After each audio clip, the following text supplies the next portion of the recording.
ఇక్కడికి వస్తే కూడా ఇక్కడ కూడా మాకు న్యాయం జరిగే అవకాశం కనిపించట్లేదు. ఇక్కడ కూడా మమ్మల్ని అరెస్ట్ చేసేటువంటి ప్రయత్నాలు చేస్తూ ఉన్నారు. ఇక రాష్ట్ర ప్రభుత్వం గతంలో మాకు న్యాయం చేస్తామని హామీ ఇచ్చింది, ఇప్పుడేమో హామీని విస్మరిస్తున్నట్టు కూడా వాళ్ళు వాపోతున్నటువంటి పరిస్థితి. ఒకసారి మాట్లాడి చెప్పండి బ్రదర్. మోకాలతో మోకరిల్లి వాళ్ళు వేడుకుంటున్నటువంటి పరిస్థితి. ఒక్కసారి చూద్దాం, వాళ్ళతో కూడా మాట్లాడదాం.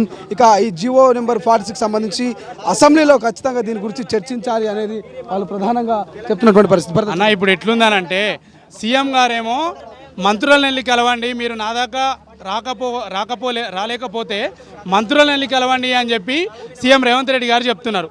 మంత్రులకి మా ఫ్రెండ్స్ అంటే మా 46 వాళ్ళు ఫోన్ చేసి సార్ జీవో 46 సార్ మాది అని అడిగితే జీవో 46 లేదు, 317 లేదు, సీఎం ఇస్ ద ఫైనల్ అని అంటున్నారు. ఇప్పుడు ముందు చూస్తే నువ్వు వెనక చూస్తే గోయనట్టుందన్న మా పరిస్థితి. మేమేం చేయాలి? అందుకే అంబేద్కర్ ఈ మన భారతదేశాన్ని కాపాడిన హక్కుల నుంచి కాపాడిన అంబేద్కర్ గారి సాక్షిగా మేము వచ్చే మోకాల మీద నిరసన చేస్తున్నామన్న.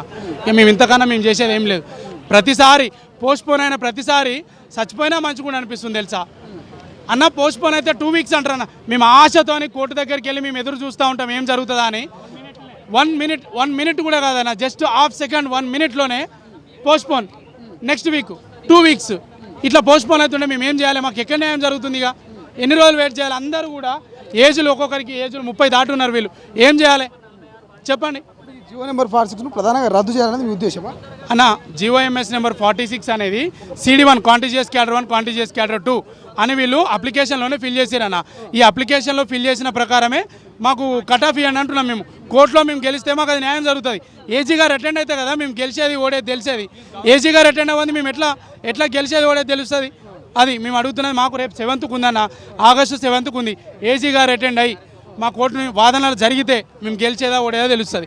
మా ప్రధాన న్యాయం రేపు ఆగస్టు 7th ఏజీ గారు అటెండ్ అవ్వాలి, ఆర్గ్యుమెంట్ చేయాలి, అంతే. ఒక్కసారి ఈ ఫ్లిప్కార్ట్ మీద చూస్తే 46 జీవో వలన తెలంగాణ వాడు నాన్ లోకల్ అవుతున్నాడు. అలాగే ఇతర రాష్ట్రం నుండి వచ్చిన సెటిలర్స్ తెలంగాణలో లోకల్ అవుతున్నారు. అంటే ప్రధానంగా వాళ్ళకు చాలా ఆవేదన కనిపిస్తుంది, వాళ్ళకి చాలా ఇబ్బంది అయినట్టు తెలుస్తుంది. సో అందుకే చెప్పండి బ్రదర్.